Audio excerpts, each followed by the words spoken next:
When it's late at night, the flashing lights of police cars are outside, and inside it's just you and your husband tearing up cash, getting ready to run. I know, it sounds like a joke, but that night, that was my life.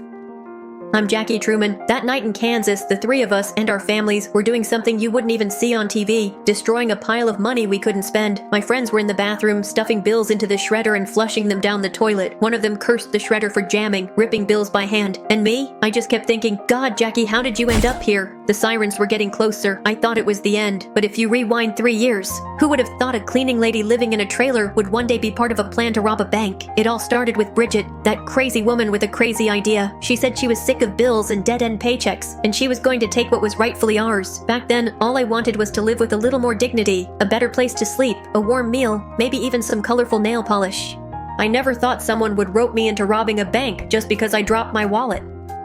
That day, I was walking to the parking lot after work, humming that old song, Different Sound, on a loop in my head. Then I turned around. Boom! Everything in my bag went flying all over the place. I knelt down to pick things up, and someone happened to stop to help. It was Bridget and Nina, and the moment they saw my insulin pen, they froze. Okay, fine. It does look a little suspicious if you don't know what it is. The lights in the bar were warm. The booze was warm too. I'd barely had 2 sips before I realized what they were after. They were planning something big. Federal Reserve big. Honestly, my heart skipped a beat. That kind of thing only happens in movies. In real life, you'd have to be insane to try and rob a bank. Turns out, I was the insane one. I didn't really get all that stuff about locks and cameras, but I could dance. I could push a cart like nobody's business, and most importantly, I had Bob. So I agreed to join them without a second thought. Nina froze, and Bridget's eyes lit up. But then they immediately started worrying about me, saying things like, "If you're going to join us, you'll have to quit." I laughed, but my nose stung. In that moment, I almost wanted to cry. But it was just insulin.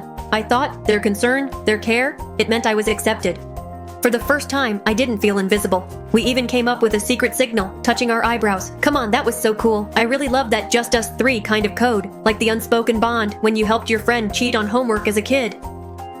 The next day, Bridget made her move. She hid a new lock in her waistband and walked through the metal detector like nothing was wrong. At lunch, she touched her eyebrow, and Nina responded, "I just..." Shook my head. It wasn't that I chickened out. It was more like a jolt in my gut, this feeling that something was off, like I'd just stepped into a trap.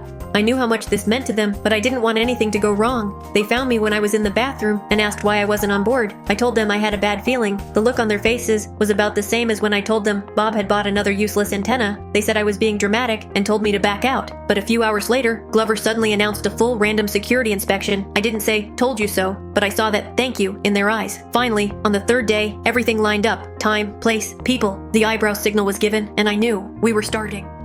Bridget went first. In the inspection room, she used her body to block the camera and swapped the bank's lock for ours. Her moves were smoother than when she used that mop. When she came out, we ran into each other in the hallway. She told me the box number. 4937. So my heart was about to burst out of my throat. Then it was my turn.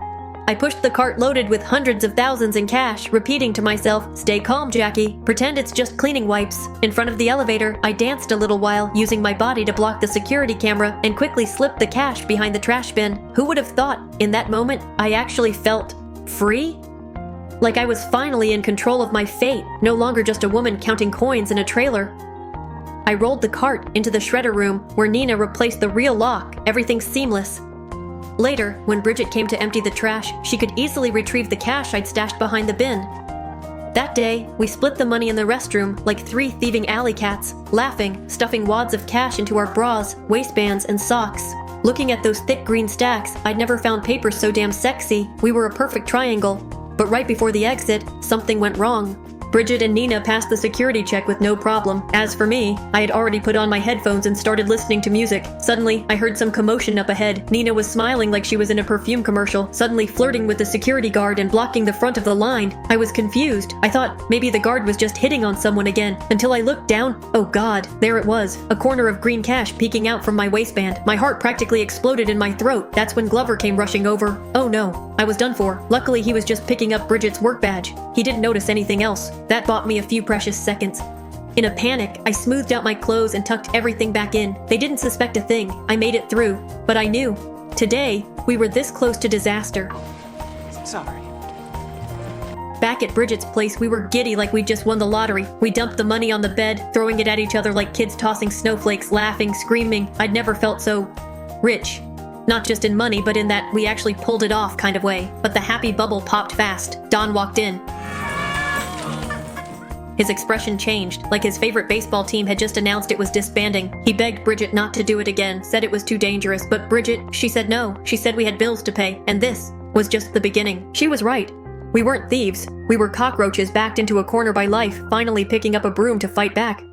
Nina held up the new bills that kept coming, trying to get her kid into a fancy school. Bridget and Don saved money little by little, never depositing more than $9,000 at a time to avoid bank scrutiny.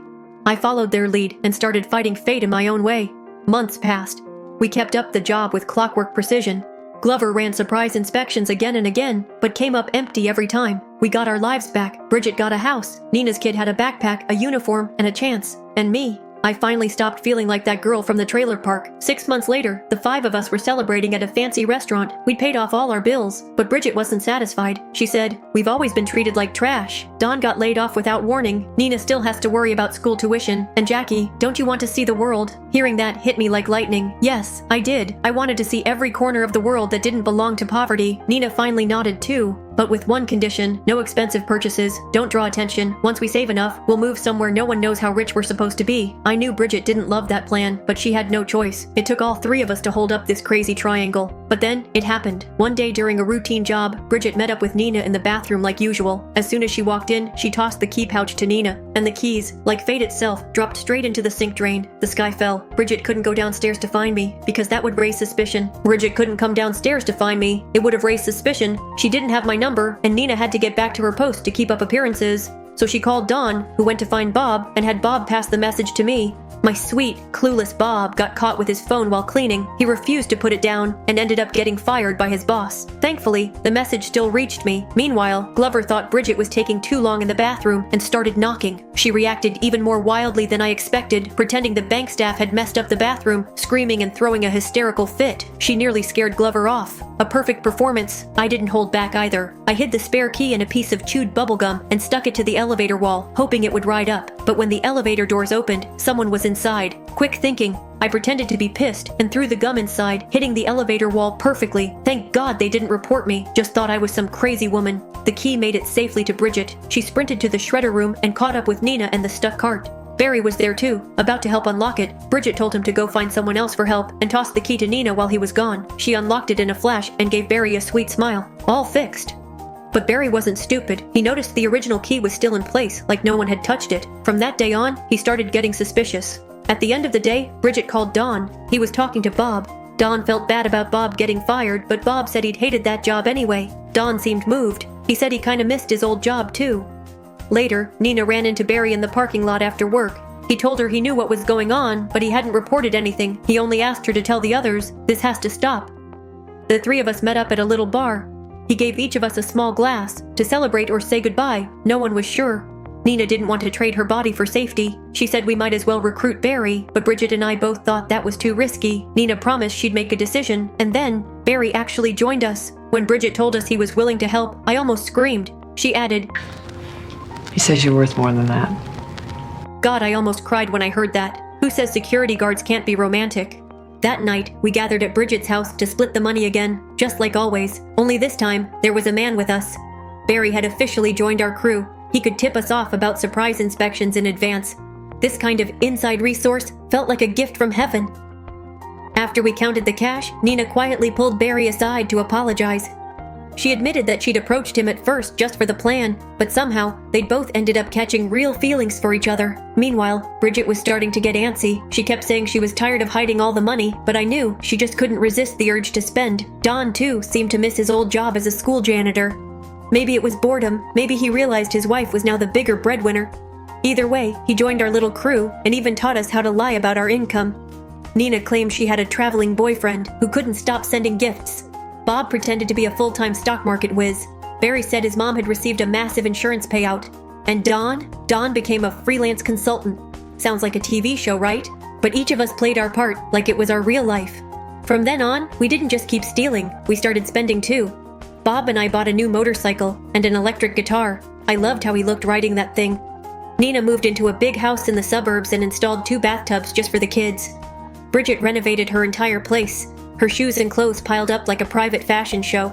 But what made me happiest was that the six of us now felt like a family, a little family with a plan, a rhythm, and a shared lie. But things didn't stay smooth forever. Bridget threw a party at her place and told me some stranger had slipped into the crowd. I joked that maybe she'd officially become a socialite. Then Don announced he'd found a new job, and Nina showed off her engagement ring. We all got so carried away with the good news that the stranger got pushed out of our minds. Until the next day at work. Glover walked in with that guy, saying something about a bank inspection. He even pointed directly at the cash card I was supposed to be handling, explaining its function. Every hair on my body stood on end. I quickly arranged to meet Bridget and Nina in the restroom. I told them I had a bad feeling about that guy. Bridget started to panic too, especially when she realized that the stranger from her party was the same man. Turned out he was Mandelbrot, a federal bank inspector. He had started privately suspecting that we were stealing. He even went to Glover and accused him of lax security, but Glover, loyal as ever to his fortress-type protocols, denied everything. But the investigation didn't stop there. Mandelbrot came back to our small town and started going door to door, asking questions. Don found out who he was and panicked. He urged Bridget to turn herself in, but she refused, saying if anything happened to her, no one would be left to care for Nina's kids. So the six of us crammed into Bridget's basement to come up with a plan. We decided to keep up appearances and live life as usual, but the cash, it was too dangerous to keep that much money stashed at home. Eventually, we all agreed the money had to go. Bridget fought against the idea, but we had no other choice, and that brings us back to the beginning. Bob and I tried to run. We stuffed all the cash into the old RV and set it on fire, then jumped on our motorcycle to escape. But we didn't even make it past the neighborhood gate. We were caught red-handed. Nina was caught in the act of burning cash. Barry was arrested while hiding money in a car. Don was shoving bills into the shredder. He nearly clogged the toilet. Only Bridget was still on the run. Was it crazy? Absolutely. But compared to how I used to live, at least now I was trying to take control of my fate. Even if we ended up behind bars, I wouldn't regret it, because for the first time in my life, I felt like the main character.